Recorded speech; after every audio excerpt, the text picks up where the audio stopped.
হিম বেগুন রান্না করব দেশি কই মাছ দিয়ে। বেগুনটা কষিয়ে নিলাম, আর এই তো মাছটা জাস্ট মেরিনেট করে রেখে দিছিলাম। অনেক ছোট, তাই ভাজাভাজির ঝামেলায় গেলাম না। একটু কষে যাবে, দেন পানি দিয়ে দিব। এই মাছ কাটতে খুবই কষ্ট, সাহায্যকারী খুব কষ্ট করে কেটে দিছে।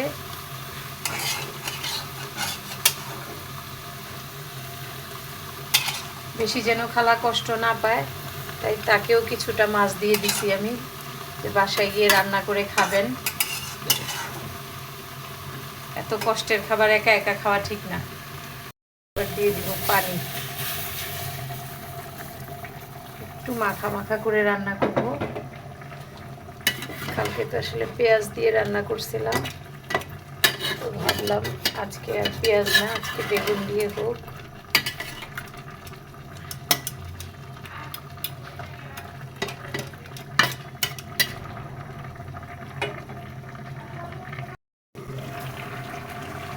আলহামদুলিল্লাহ, কই মাছ দিয়ে বেগুন রান্না কমপ্লিট। দেশি কই, বেগুন, আলু দিয়ে দিব কাঁচামরিচ আর ধনেপাতা। কই মাছ খেতে কে কে পছন্দ করেন অবশ্যই জানাবেন।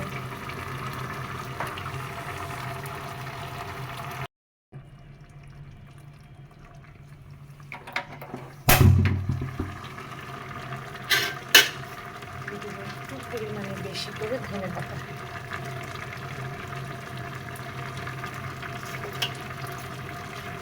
কারণ এটা আমার ছাদ বাগানের না, কেনা ধনেপাতা।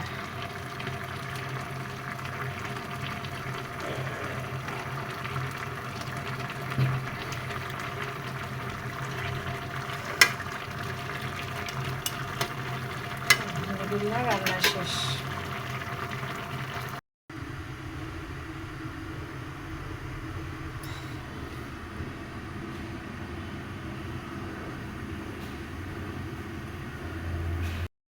কই মাছ দিয়ে বেগুন রান্না কমপ্লিট।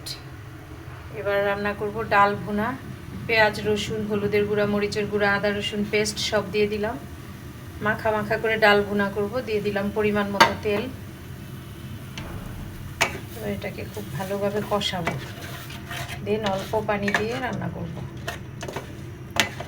আজকে ছিল এটা মসুর ডাল। ঢেকে দিই, কষবে। এই তো ডাল ভুনা কমপ্লিট। একটু ঘন ডাল যাকে বলে। এখন দিয়ে দিব জলপাই, কাঁচামরিচ, ধনেপাতা সব।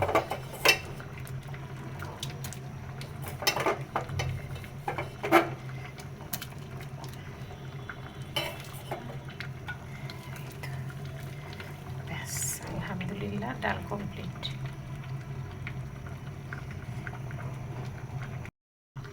আলহামদুলিল্লাহ, জলপাই, কাঁচামরিচ, ধনেপাতা দিয়ে একটু ঘন করে ডাল রান্না করলাম।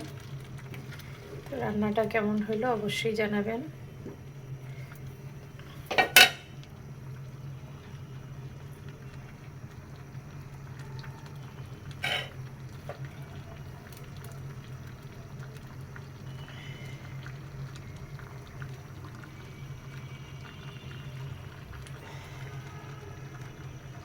কচু পাতার ভর্তা, এটাতে কোনো তেল ইউজ করিনি। এটাতে লবণ, পেঁয়াজ, রসুন, ধনেপাতা, কাঁচামরিচ দিয়ে ফ্রেশ পুষ্টিকর একটা ভর্তা রেডি করলাম। কচু পাতা চোখের জন্য খুবই ভালো।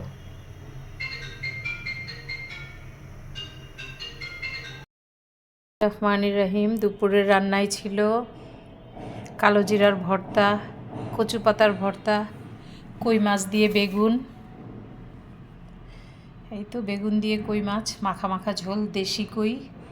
কইয়ের সাইজ ছোট, বেশি বড় না। আর ছিল এখানে জলপাই দিয়ে ঘন করে একটা ডাল। তো আজকের দুপুরের মেনুতে এটাই ছিল। আর কালকে রান্না করা আমার ছাদ বাগানের লাউ পাতার ঝোল আমার নিজের ছাদ বাগানের তো, কালকের, তবু আমি আজকে এটা খাবো।